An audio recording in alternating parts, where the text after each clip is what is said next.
کوئی شرابی تھا تو شراب پینا چھوڑ دیا، کچھ پتہ نہیں، لیکن امام احمد حنبل کا جب وہ سال ہوا بغداد شریف میں، اسلم یوم وفات ہی 20,000 حضرت امام احمد حنبل کے وفات کے دن 20,000 کافر آپ کی نماز جنازہ کو دیکھ کر کے اسلام لائے تھے۔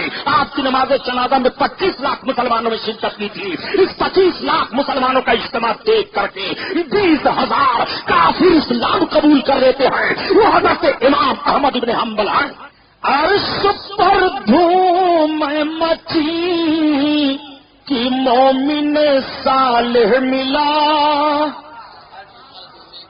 میں بہت غور کرتا رہا کہ اعلیٰ حضرت کے اس شعر کا معاملہ کیا ہے، تو جب حضرت احمد بن حنبل کے وصال کی تاریخ پڑھا تو سمجھ میں شعر آ گیا۔ عرش پر دھوم مچی کہ مومن صالح ملا، اس فرش پر ماتم اٹھا کہ طیب و طاہر گیا۔ کہیں کہ سبحانی صاحب تو عجیب تقریر کرتے تھے، آج عجیب رخ بدل دیا۔ رخ نہیں بدلا ہوں، آپ کو سمجھا رہا ہوں۔ کوئی مولوی صاحب آپ کو جنت میں نہیں لے جائیں گے۔ آؤ دیکھو، اپنے آقا کا عشق دل میں لاؤ۔ خاتون حاضر ہوئی، یا رسول اللہ میرا بچہ دودھ پینا چھوڑ دیا۔ اب کی عورت کا جوش دیکھیے، اپنے گناہوں کی معافی کے لیے سرکار کی بارگاہ میں عرض کر رہی ہیں، وہ کچھ نہ عرض کرتی، نماز پڑھنا شروع کر دیتی، چپکے چپکے توبہ کرتی، وہ سرکار سے کچھ نہ کہتی، ایسا بھی تو کر سکتی تھی، لیکن اپنے گناہ کو آقا کی بارگاہ میں بیان کیوں کیا؟ اس پر ذرا غور فرمائیے، اپنی خطا کو آقا کی بارگاہ میں بیان کیوں کر رہی ہیں، اور سرکار کے وسیلے سے گناہ کی معافی کیوں چاہ رہی ہیں، سزا سہنے کے لیے تیار ہیں؟ آقا کریم نے دیکھا دودھ بچہ چھوڑ دیا، ہاں یا رسول اللہ میرا بچہ یہ روٹی کا ٹکڑا بھی کھا رہا ہے۔ ماں نے اب کی بار بچے کے ہاتھ میں روٹی کا ٹکڑا دے دیا تھا کہ تاکہ اب میری سزا مؤخر نہ ہو۔ میرے سرکار نے خون انسانی کا احترام کیسا فرمایا، ذرا ملاحظہ فرمائیے۔ جس رسول نے اس طرح کے جرم کرنے والے عورت کی سزا کو اتنا مؤخر کر دیا ہو، اے مسلمانوں تم اپنے اگر خطاؤں کی معافی مانگتے رہو گے تو نبی کونین کو کب یہ برداشت ہوگا کہ میرا امتی اپنے گناہ کی سزا پائے؟ رب فرماتا ہے بلو انہم یظلمون انفسہم جاؤکا، محبوب اگر بندے اپنے نفسوں پر ظلم کر بیٹھے، بڑے بڑے گناہ کر بیٹھے اور تمہاری بارگاہ میں آ جائیں اور تم ان کے لیے معافی مانگ دو رب کی بارگاہ میں، تو رب تعالیٰ بہت بڑا معاف فرمانے والا ہے۔ پتا چلا کہ اگر جرموں کی معافی چاہتے ہو تو تمہیں نبی کے دروازہ پر جانا پڑے گا، تب اپنے جرموں کی معافی تمہیں ملے گی۔ اعلیٰ حضرت عظیم البرکت اسی لیے فرماتے ہیں کہ سب کچھ میرے سرکار سے مجھے ملا ہے۔ رزق کے قاسم ہو تم اور خلق کے حاکم ہو تم، یا رسول اللہ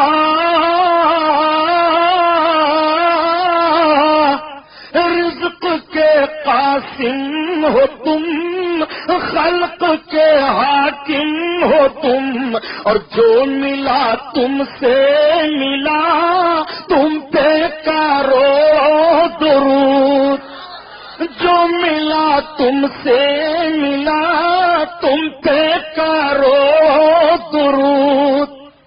یہ شعر پڑھ لو، یاد کر لو، اور جب دکان پر سویرے بیٹھو تو 3 مرتبہ پڑھ لیا کرو، روزی بڑھ جائے گی۔ یہ اعلیٰ حضرت کا شعر ہے، اس پہ رسالت میں ڈوب کر کے امام احمد رضا خان اپنے آقا کی نعت کہہ گئے ہیں۔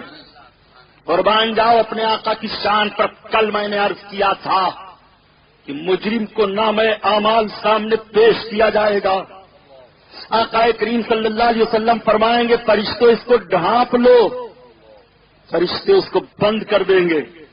آقا کریم صلی اللہ تعالی علیہ وسلم کو اطلاع دی جائے گی، یا رسول اللہ آپ کی امت اب پل صراط سے گزر رہی ہے۔ میرے سرکار کو اطلاع دی جائے گی، آقا کریم تیز رفتار چل کر کے پل صراط کے کنارے پہنچیں گے، امت گزر رہی ہے۔